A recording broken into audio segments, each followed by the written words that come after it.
Hello everyone, welcome to the new session of Cultivation Practices of Onion, Tomato and Brinjal part 3rd. So in this session we are going to study about brinjal crop. Okay, so in this session we will have introduction to brinjal. So we will study about the brinjal, what type of crop it is, what is the scientific name. So all we are going to know about in this session.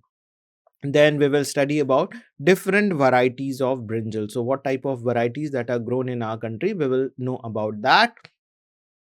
What type of soil and climate is required for the growth of brinjal, that also we are going to study in this particular session.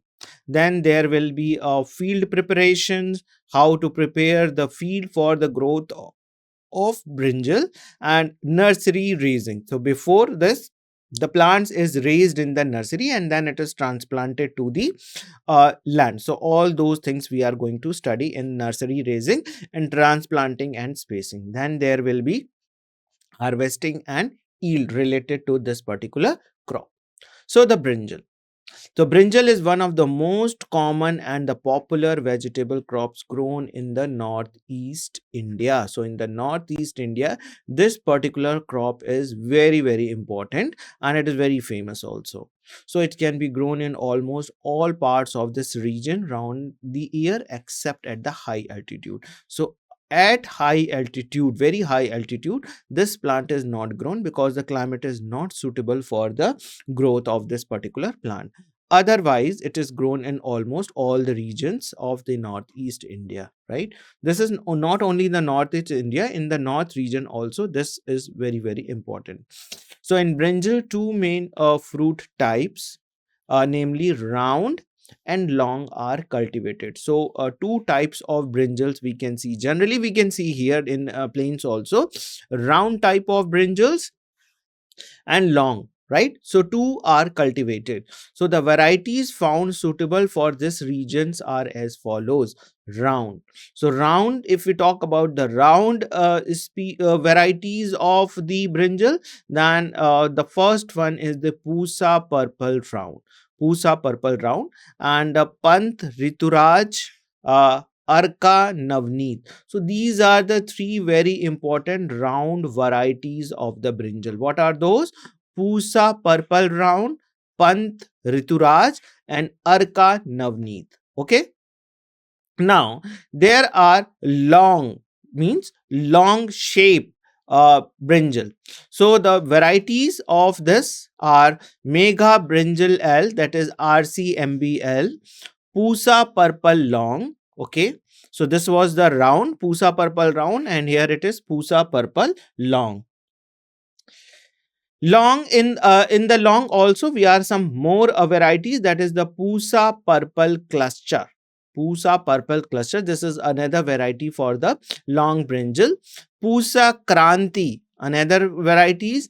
Arka Sheel, Pant Sarnarat, Punjab Sada Bahar, Mega Brinjal 3, that is RCMBL3. So these are some of the other varieties of the long brinjal. Now we will have some medium brinjal also. Mega Brinjal 2, that is RCMBL2.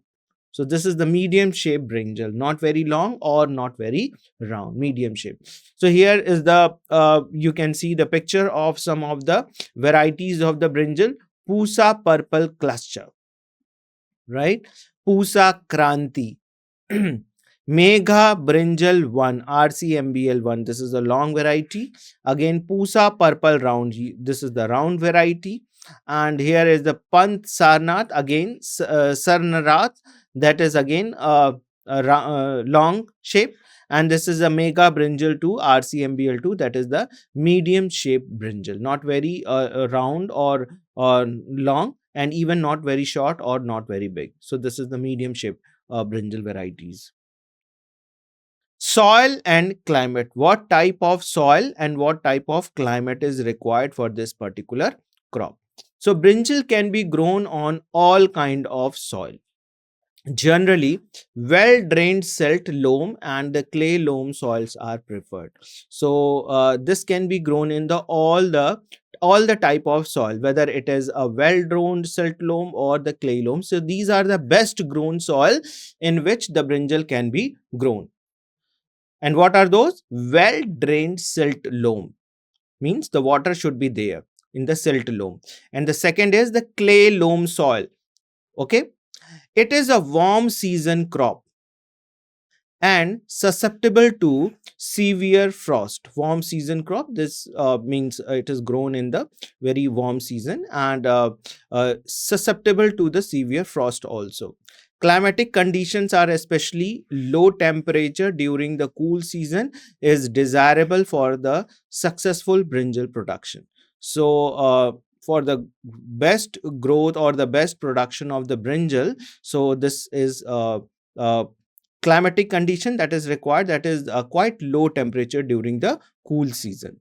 Soil and the climatic condition of this region is highly suitable for the cultivation of brinjal.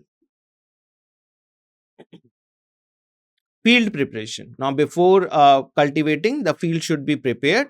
So for the preparation of field, soil is plowed 2-3 times with a proper tiller or through digging with the spade, right? So with the help of a spade or with the help of the tiller, we can plow 2-3 times this particular field. 2-3 times we can plow this field.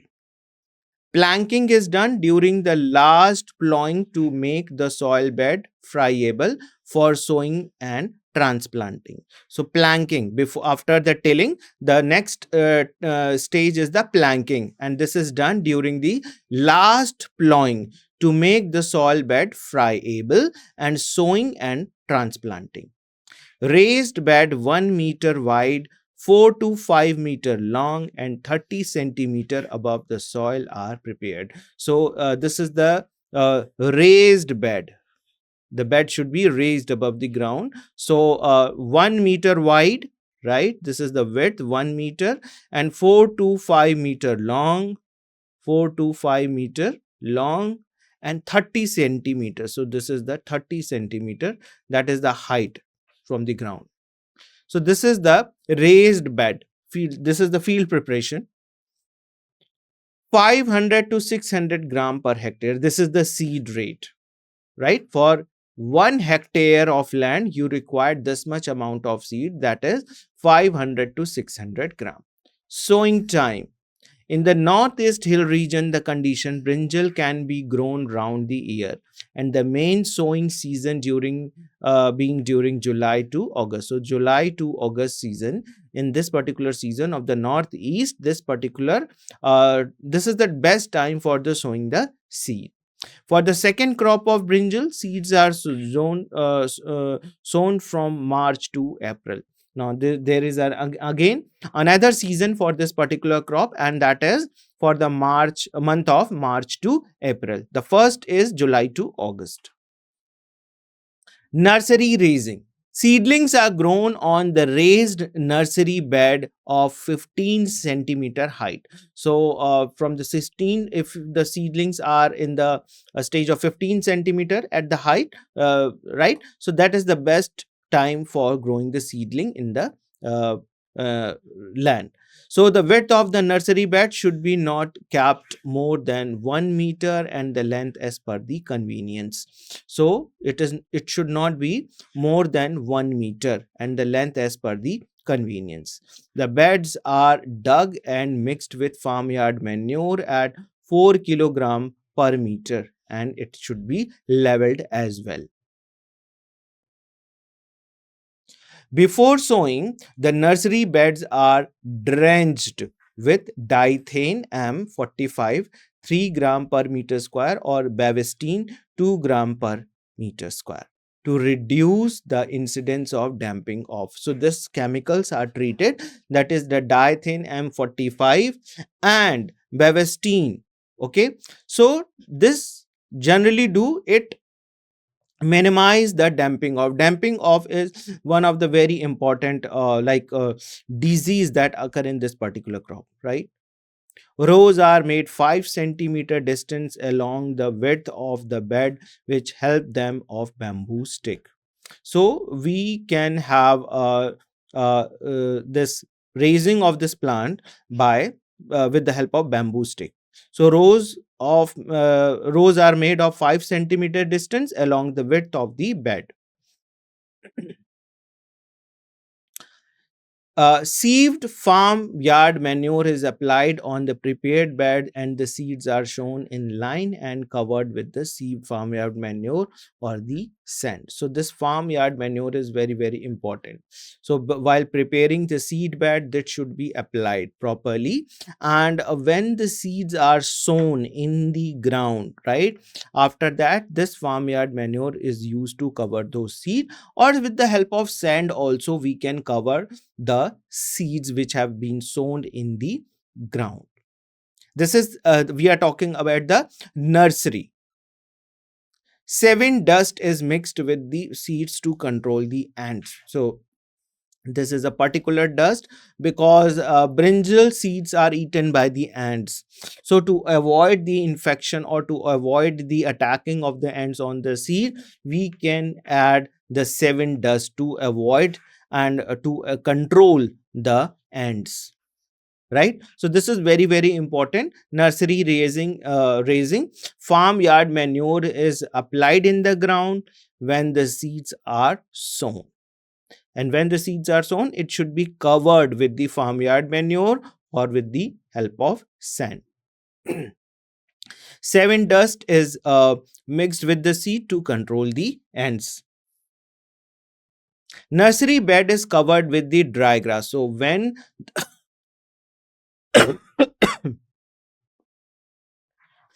the seeds are sown, okay, the nursery bed is covered with the dry grass after sowing, right? Paddy straw. If you are not having the grass, then you can have this paddy straw as well. Anything is you can use, or even sometime polythene bags can also be applied.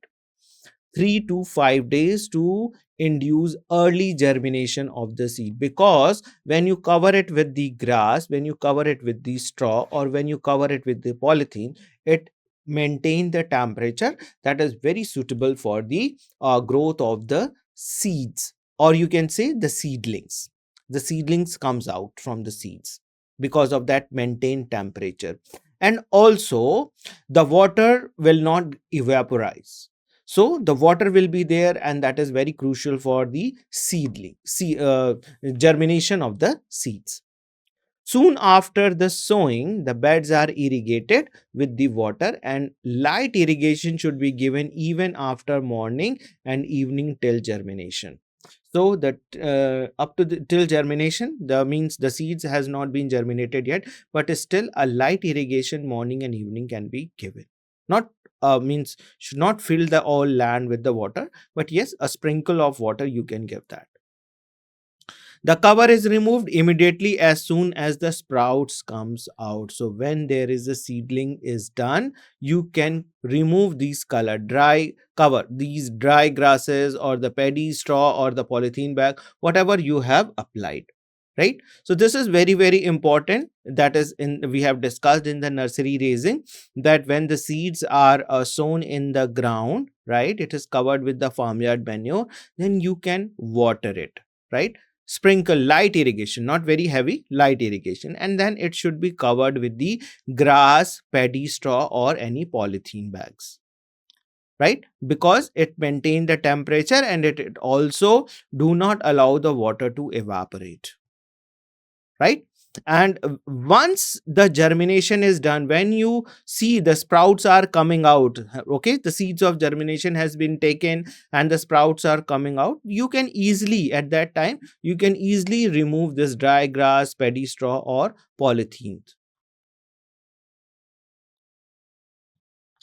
The seedlings are ready for transplanting. Now, these seedlings are ready for the transplanting 35 to 40 days after the seed sowing, when they attain a height of 15 centimeter with 4 to 5 leaves. So, if the seedlings are with 4 to 5 leaves, right, like this, then this is best time, and its height is what? Its height is 15 centimeter around, then it can be this is the height at which transplanting can be done.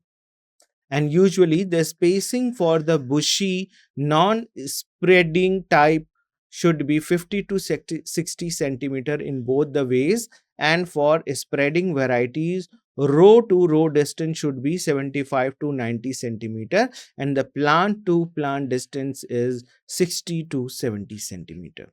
So this is, we are talking about the spacing after the transplanting. When the transplanting is done, when the sprout is at the height of 15 centimeter, then it can be easily transplanted from the nursery to the main ground, right? And at this time, the sprout should be of 4 to 5 leaves, and once it is placed in the ground, you can see the spacing pattern, right? When it is a bushy non-spreading type of plant, then the spacing with the other plant should be 50 to 60 centimeter, and if it is a spreading variety, then the spacing should be 75 to 90 centimeter, right? Irrigation is done immediately after the transplanting, and once you have transplanted, when you have maintained the spacing, right, and it is the plant has been transplanted according to the spacing, immediately after that you have to do irrigation, you have to apply the water. Now, manure and type of fertilizer that is utilized. So, farmyard manure or compost, that is 20 to 25 ton per hectare, and nitrogen, phosphorus, potassium in the ratio of 120, 60 to 80 is incorporated in the soil during the soil preparation, right? So the farmyard manure or the compost, that is 20 to 25 ton per hectare, and nitrogen, phosphorus, potassium in the ratio of this is incorporated in the soil during the soil preparation. 1/3 dose of nitrogen and full dose of phosphorus and potash are applied at the time of sowing or transplanting. So this is the 1/3 dose of nitrogen, okay, and a full dose of phosphorus and potash are applied at the time of sowing or transplanting. So this is very, very important about the manure and fertilizers. Remaining amount of nitrogen is applied in 2 equal splits. First at 25 to 30 days, and second 45 to 50 days after the transplanting. So this is the remaining amount of nitrogen that is applied in 2 equal splits, right? First it is at the 25 to 30 days, and second it is 45 to 50 days after the transplanting. After application of fertilizer, it is mixed in the soil by light hoeing followed by the light irrigation in the field. So once we have given some fertilizer, it is mixed in the soil by light hoeing, means the help of hoe, and light irrigation also. So this manure or fertilizer get easily mixed up with the soil, and it is best available for the growth of the plant. Damping off, some important diseases of brinjal. So in this, the damping off is very, very important. Damping off is a seedling disease common to most of the vegetable grown for transplanting or even when direct seeded. The disease is responsible for the poor germination and stand of seedling in nursery beds, and often carries the pathogen to the field where the transplanting is done. So this happened what? Suppose this is a seedling. This is the seedling of the plant, right? And at this particular point, the fungus is having the attack, and the seeds droop down like this. So that is why it is called as damping of the seedling. Okay. So the causal organism of the damping off is the disease is caused by Pythium, Phytophthora, Thelvia, Phoma, Glomerula, Fusarium, Botrytis, Sclerotina, Sclerotium, and Ozonium. So these are some of the fungus that causes damping of disease in brinjal. of these fungi, Pythium species. This Pythium is very, very important, and it is more common than another other type of species. High soil moisture coupled with poor drainage and relatively high temperature favors rapid development of the damping off. So this high moisture is coupled with the poor drainage. Okay, high moisture when coupled with the poor drainage and relatively high temperature favors the rapid development of the damping off. Soil type does not affect much the occurrence of the damping off, but the disease is most severe in ill aerated or ill drained soil. Loose soil having the good proportion of sand exhibit less loss from the damping off. Management. Cultural practices such as thin sowing, use of light soil, optimum of the irrigation of the nursery bed, use of well decomposed manure eliminate the disease. So this is the cultural practices by which we can get rid of the disease. This is coming in the management. Now, the seed treatment with the carbendazim 2 gram per kg followed by the trichoderma viridi. Again, this is the biological control. 4 gram per kg of seed for 24 hours prior to the sowing gives the adequate control for this particular pathogen. Plant protection measure. Bacterial wilt. Seed treatment with the bavestine, that is 2 kg per kilogram of seeds. Apply bleaching powder, that is 15 kilogram per hectare in the field and before 1 month of the transplantation, or use crop rotation, that is non-solanaceous crop, especially with the cole crops, that is the brassicaceae species. Another disease is the little leaf of brinjal. So this disease of brinjal was reported from India in 1938 and for known to occur only in India and Sri Lanka. And in almost all the states of the country, it has become a serious problem facing brinjal cultivation.